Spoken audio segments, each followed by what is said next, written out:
looking at page 21. 21. Decisions determine destiny. He opens with that particular paragraph talking about how he gets from his house to his place of work, or where the office is there at the congregation where he preaches. And he was talking about says you can. A lot of times I will, for example, I'll use my GPS even if I think I know right where I'm going, for any number of reasons. And the example that he gives here, he says, but you don't need a GPS to tell you that certain decisions are going to lead you away from God. In other words, there are decisions that we make, and we know when we make them that they are not going to help us in our walk with God. And he talked about Achan. A lot of people don't know who Achan is, but in the account of Judges 6, 7, and 8, Achan was among the Jews who walked around the city of Jericho. And if you recall, the instructions, explicit instructions to Israel were when the walls fall, every man goes up where he is, you take the city, but you don't take any spoils. Everything belongs to me. And the Bible says that Achan took some of the spoils of the city, a Babylonian garment, some silver and whatnot, and hid them in his tent. Now, no one other than Achan and his family knew what he had done, or so they thought. But ultimately we know who knew, Walter. God did. God knew. And so it was not discovered what he had done until after the fall of Jericho. The children of Israel determined they were going to go take the city of Ai. And in their own estimation, Ai was a small city. In other words, we don't need, if we were talking in today's vernacular, all we need to carry down there is a 22. There ain't no sense in hauling out a bazooka to go shoot a hummingbird. And so that's kind of the mindset. So they sent only a few men to Ai. Well, the problem was, number one, they didn't consult God. If they had consulted God before they went, God would have told them what the problem was. All right, so not consulting God led them to go to Ai and be defeated, and 36 men died. Well, then Joshua comes back lamenting and crying and hollering, and God in essence says, "Get up." So the reason you lost and these men died was because there is sin in the camp. There is sin in the camp, and so then he gives him instructions on how to identify the sinner.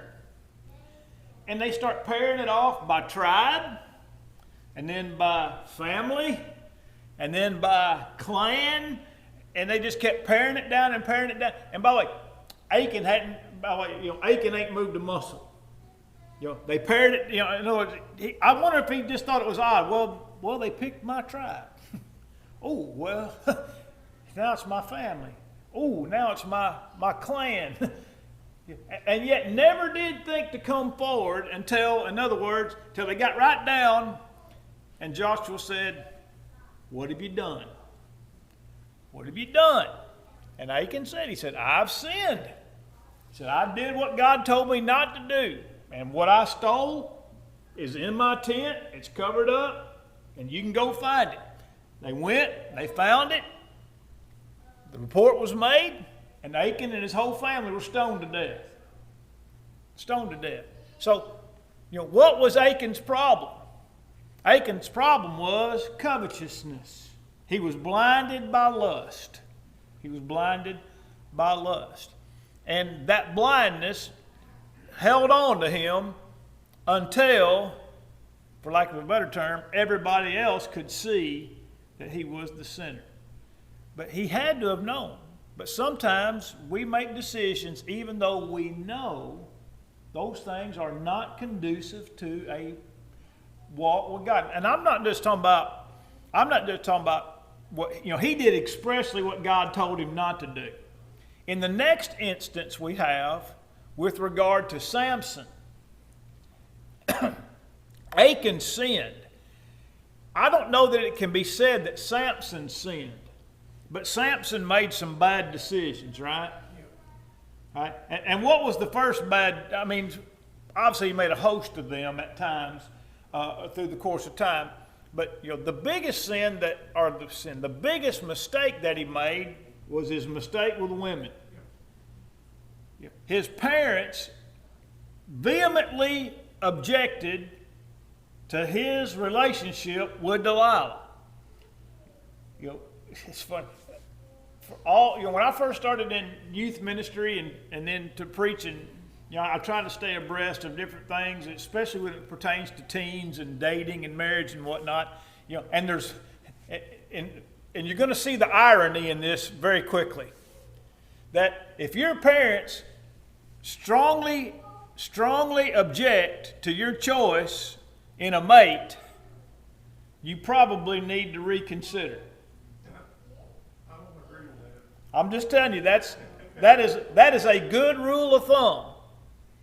If your parents strongly object to your choice as a mate, you might want to reconsider. I'm not saying in every case, I'm saying it's a rule of thumb. All right? Now, the irony is, Rhonda's parents weren't that keen on her marrying me.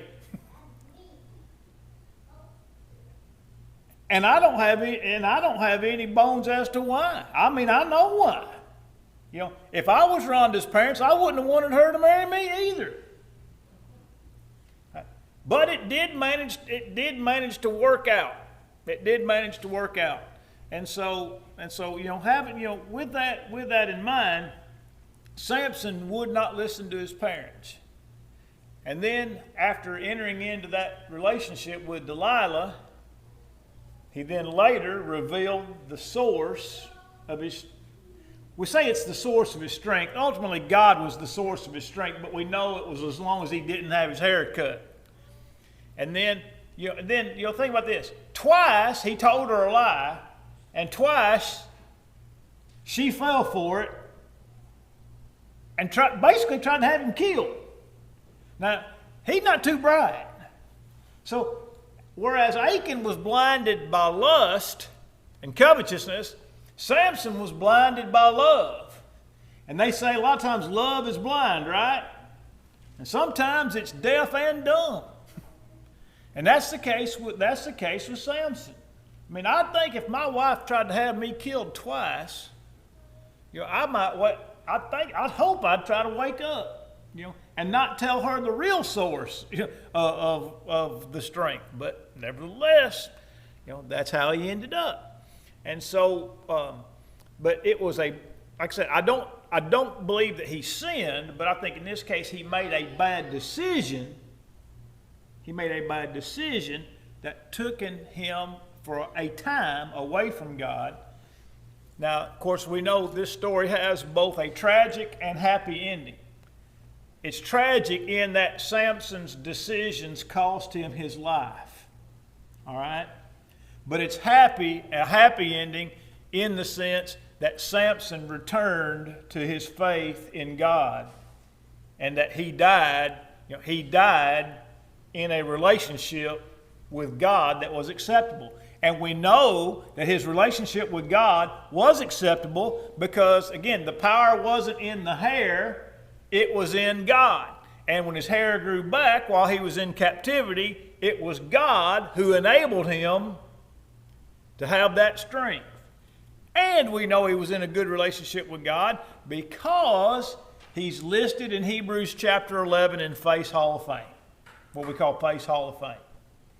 And so even though his decisions led him away from God for a time, we're thankful that, you think about it, he saw the light after he was blind. He saw the light after he was blind and came back to the Lord. And so our decisions determine our destiny. And then on page 22, just the conclusion is if we make decisions to sin, we know ahead of time where that's going to ultimately end up. Achan thought he could get away with it, and yet Moses had said years ago, likely in Achan's lifetime, be sure your sin will find you out. Those words were spoken by Moses not that long in the past, not that far in the past, and yet Achan forgot those words, that your sin will find you out. And then, of course, with Samson, we can make decisions that are not sinful, but that ultimately lead us down a path that is away from God into a position of being in sin. And so, therefore, decisions determine destiny. I'll just throw this out because we're talking about marriage and whatnot. I taught a lesson today on PTP 365 that's going to air on Sunday to teenagers about, we're studying the Sermon on the Mount, we're studying the section, Matthew 5, 31 and 32, about what Jesus said about marriage and divorce. And I think it's important for young people to know what the Bible teaches about marriage and divorce. I can remember when my parents divorced when I was 13, I knew what the Bible taught about marriage and divorce. And I remember having a conversation with my mother, and this is one of those things, the innocence of youth. I knew that my dad had been unfaithful to my mother for some time. I knew it. But I didn't know that my mom knew it. But of course my mom knew it. But I didn't know that. And so when she and I went for a walk one evening in our neighborhood, when she was going to tell me that, that she was divorcing my dad, and when she told me, the first words out of my mouth were, I just want you to know that if you ever want to marry again, you can marry again. Well, what was I telling her? I was telling her that I knew that my dad had been stepping out on her.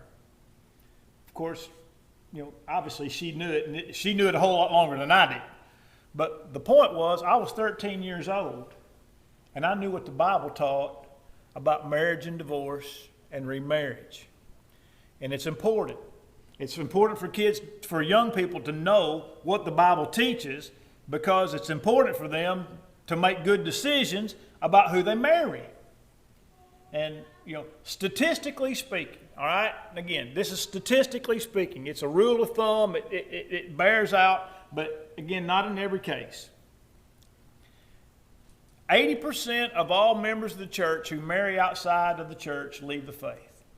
There were 3 studies done in the late 1960s all the way through the 1970s, 2 in Oklahoma, and I can't remember where the other one was done.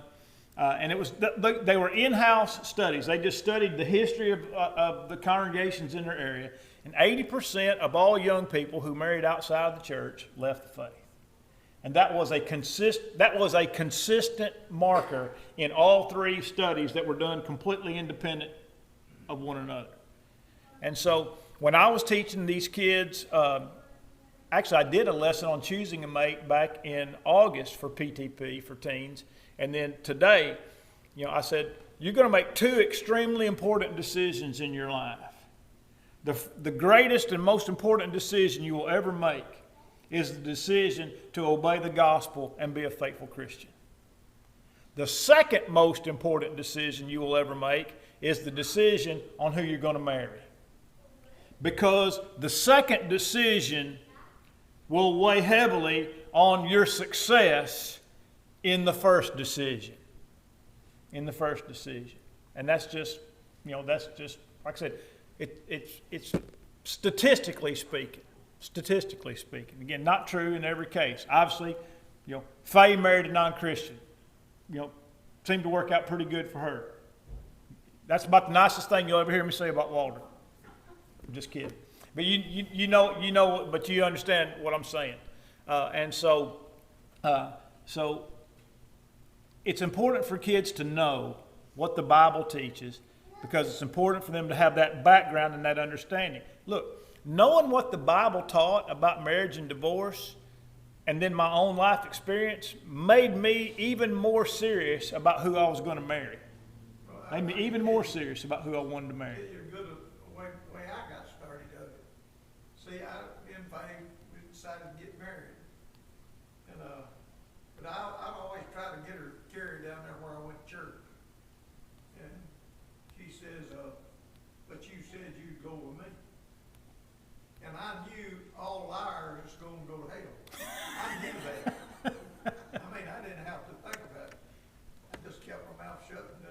And did what you promised. Yeah, I did what I promised. Did what you promised to do. Yeah. You know, but a lot of men don't do that. A lot of men don't do that. Yeah, but they don't know it. Yeah, They're all liars, you know. well, they know Revelation 21:8 too, but that don't mean that they're gonna. Again, that doesn't mean it always going to work out that way. But I'm thankful. You know, I'm thankful that it did, and I know you are. I know you are. You know, talking about Rhonda's grandmother. You know, Rhonda's grandmother married Lee, and he wasn't a Christian. In fact, he was a non-practicing Catholic, and he had no use for the church at all. And finally, he'd do stuff like, unplug spark plug wires off a car, so she'd have to walk to church. And finally, he just told her one time, he said, if you go to church today and you're not here, with my dinner at 12 o'clock, I'm leaving. And she said, well, it's been nice knowing you. And she went to church not knowing if he was going to be there when she got home. Well, guess what? He was there. And guess what he did next Sunday? Went to church with her. Had to figure out what this thing was that was so important to her that she's willing to let him leave. And a month later, he obeyed the gospel. And a month after that, they had him teaching Bible class. So, but not. And I'm just mentioning that because not all of these accounts end tragically. But the fact is, most of them do. Oh yeah, I mean, I know a lot of people. Right. Right now, on to page 23. Page 23. Personal accountability. Good over evil, excellence over mediocrity. And I'm just going to introduce this because we're getting close to 7 o'clock, and I know they're going to wrap the kids up right at 7. So I'm just going to introduce this without getting too much into really the lesson itself. Interestingly enough to me, I taught this lesson the first time exactly 7 months ago tonight. I've got a marker here on this lesson that says March 28th of this year. And at the bottom I have this note about personal accountability. Within 2 weeks prior to teaching this lesson, Skylar, Niall, Graceland, and Millie all obeyed the gospel. All obeyed the gospel. And then not long after that, Dylan, and then of course I had the young man, from over another part of the county that came and kind of, flamed out. But I made a note here. I made a note here in March about those 4 young people having obeyed the gospel, and in so doing, what they did was they accepted responsibility for their own soul. And when a person obeys the gospel, that's what they do. That doesn't mean that they don't need help, that we can't help them, encourage them, nurture them, teach them, mentor them, all of that. But ultimately, it's a decision of personal accountability. And with this in mind, because I've talked with people about this in the last couple of days, personal accountability is almost dead in American society. It's almost dead in American society. But I can assure you one thing, it's alive and well in heaven. It's alive and well in heaven. I mean, they tried to burn Philadelphia to the ground because police shot a man involved in a domestic disturbance who charged at them with a knife in his hand. And they shot him, and they're going to riot over that. They're going to riot over that. And by the way, almost every one of these situations that you see on the news are justified. They're justified. The man in San Bernardino pulled a gun on a policeman, and it was on camera. And they shot him, and they're going to burn that city down. Personal accountability is all but gone in our society. And I just don't mean in matters of crime and whatnot. Personal accountability is gone in the schools. Now look, the teachers can do the best that they can do to hold people accountable. But ultimately, the teachers cannot hold the students accountable. They can't hold them accountable. And that's why some days Rhonda feels like she's come home from the zoo. from trying to, and it all goes back to the house. It all goes back to the house. But look, my understanding is about 80% of the kids that were on virtual school in the first 9 weeks didn't turn in one bit of homework.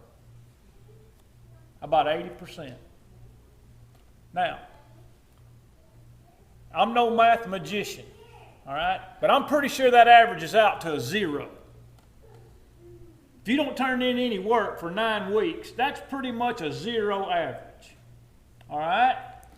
Now, let's just say that you could average 100% in the next 9 weeks. So then what's your semester average? 50, which is still a what, Walter? 0. It's still a F. Yeah. It's still a failure. Now, question. How many of them kids you think they're going to fail this year? No. I'll tell you how many. None. They're not going to fail a one of them. They're not going to fail a one of them. No accountability. The kids are not held accountable. The parents are not held accountable. And they just going to, and I feel sorry for look, all the ones they throwing out of the 6th grade into the 7th grade, they're going to get a bunch out of the 5th grade into the 6th grade. In other words, it's not like Rhonda has to deal with this, or that Rhonda don't have to deal with it because the 7th graders are going to have, teachers are going to deal with it, because she's going to get a bunch out of the 5th grade. That's in the exact same boat. And it'll go all the way, it's going to go all the way from K to 12. K to 12. Not going to fail any. Look, when she was teaching in Aberdeen, their superintendent had a policy, no kids could fail. No kids could fail. And a bunch of them, I don't even think they gave any kind of grades in the kindergarten or 1st grade. Well, then guess what? 2nd grade comes along and a bunch of these kids are failing every subject, and the parents can't figure out why.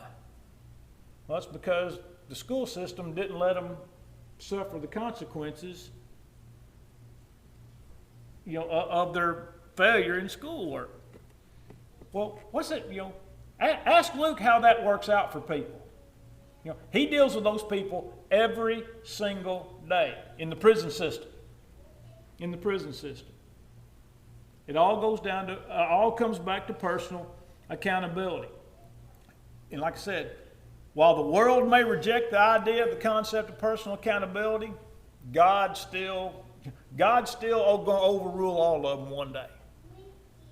We're all going to stand before the judgment seat of Christ to receive the things we've done in our bodies according to what we have done, whether it be good or whether it be bad. There'll be no finger pointing on the day of judgment.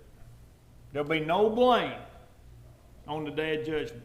Every man will give an account of himself to God, Romans 14, 11, and 12. And so, and look, I know I'm preaching to the choir. I understand that. But we have to help other people understand the need for personal accountability, because that type of behavior doesn't just affect the school system, it affects the church. It affects our communities. And so with that in mind, we'll start, Lord willing, we'll start there next Wednesday night. What will that be? The 4th? Is that right? Yeah. 3rd is Tuesday. That's right. Not that we're into gambling, but we're going to take any wagers as to whether or not we know who the president is when we get back here on Wednesday.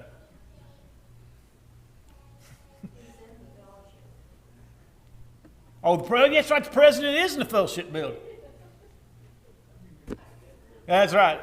I can't wait to get, one of our kids is coming as the president, and I can't wait to see him. All right. We're a little after. Kyle's turned out. I know the kids are getting ready. Trunk or treat. If you haven't taken your stuff to the fellowship building, gathered up, I know I've got to get ours, and we'll just set up all around up there, kind of space out a little bit, let the kids make their way around. So let's go up there and get that taken care of.